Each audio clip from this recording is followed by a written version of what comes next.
Let me just hit the reset button for our viewers before I ask you the first question here. It's the subject of Michael Flynn, the National Security Advisor, reports that he may have discussed those sanctions that the Obama administration placed on Russia with the Russian ambassador before Donald Trump became president.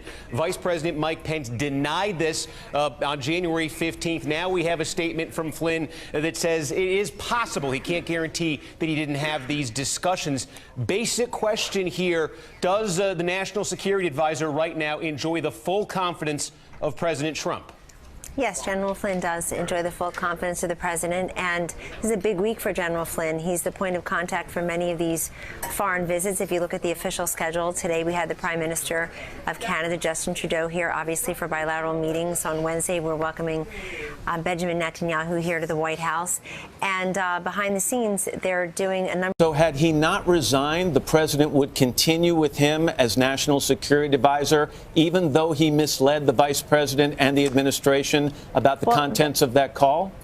That fact is what became unsustainable, actually. I think misleading the vice president really was the key here.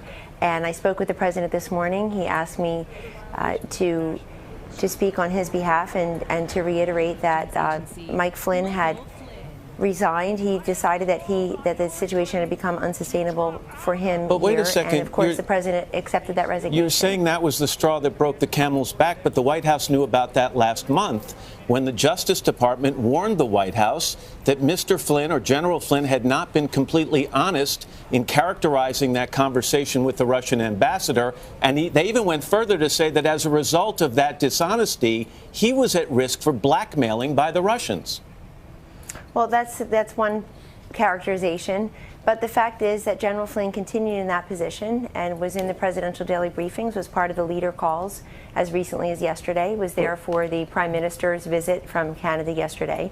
And as time wore on, obviously the situation had become unsustainable. Kellyanne, General Flynn. That makes no sense. Last month, the Justice Department warned the White House that General Flynn had misled them, and that as a result, he was vulnerable to blackmail.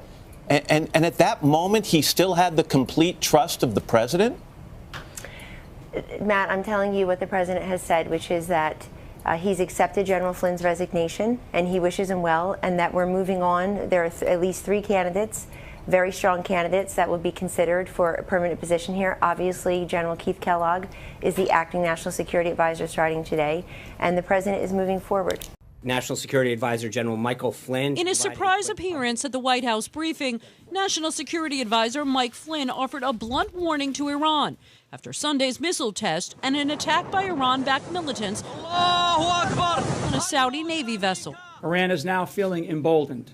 As of today, we are officially putting Iran on notice. The nomination is confirmed. An early foreign policy test for Rex Tillerson, confirmed tonight by the Senate as Secretary of State. But Tillerson is taking over a State Department in revolt, a scathing protest by more than 900 career diplomats and civil servants over President Trump's new policy banning visas for citizens from 7 majority Muslim countries. In an internal memo obtained by CNN, the diplomats warned Trump's executive order, quote, will not achieve its aim of making our country safer and is likely to alienate allies in our counterterrorism efforts and increase anti-American sentiment and foster violent extremism. The cable is, at least in my memory, unprecedented.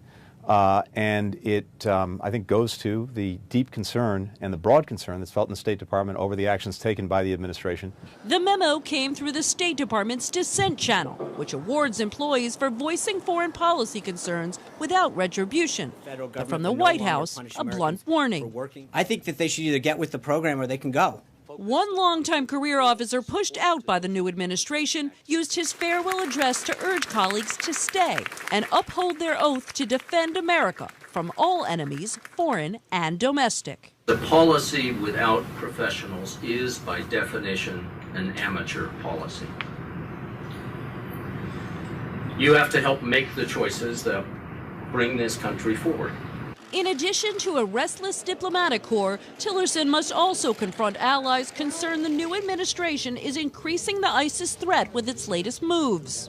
ISIL and Daesh will use any opportunity they can to make difficulties, to create the environment that they want, to radicalise people, to bring them over to their side. So it is a propaganda opportunity for them, potentially. In Canada, one lawmaker compared Trump's policies to fascism. We will call for immediate action and for the Canadian government to finally start standing up to the fascist Donald Trump. Hear, hear. Kellyanne, I got to get to the bottom of this here. You asked to come on this morning at the president's request. The president wants you to come out and speak for the White House this morning. Do you know if the president was told 3 weeks ago when Sally Yates told the White House counsel that General Flynn had been compromised? Do you know if the president was told that? I do not know that, George. Do you know if the vice president was told that? I do not know that. Do you know why the White House chose not to correct the record for those 3 weeks?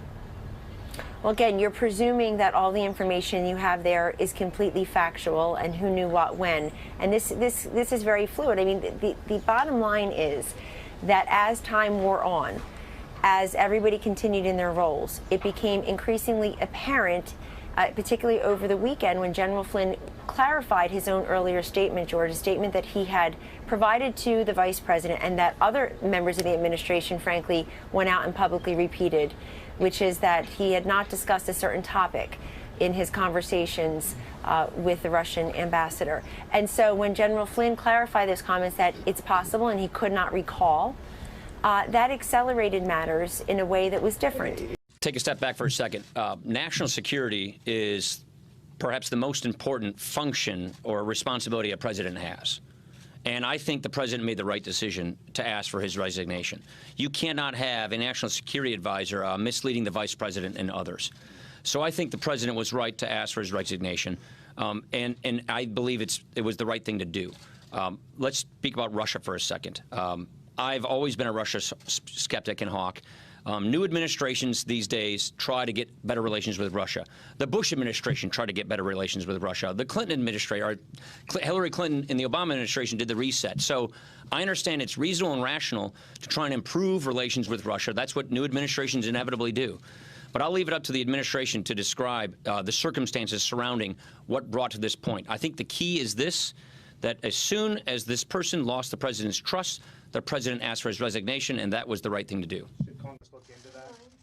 I won't prejudge. I'm not going to prejudge any of the circumstances surrounding this until we have all of the information. Mr. President, what do you think of reports that General Flynn had conversations with the Russians about sanctions before you were sworn in? I don't know about it. I haven't seen it. What report is that? There are a number of Washington Post is reporting that he talked to the ambassador to Russia before you were inaugurated about sanctions, maybe trying to... I haven't seen that. I'll look at that. Let me just hit the reset button for our viewers before I ask you the first question here. It's the subject of Michael Flynn, the National Security Advisor, reports that he may have discussed those sanctions that the Obama administration placed on Russia with the Russian ambassador before Donald Trump became president. Vice President Mike Pence denied this on January 15th. Now we have a statement from Flynn that says it is possible. He can't guarantee that he didn't have these discussions.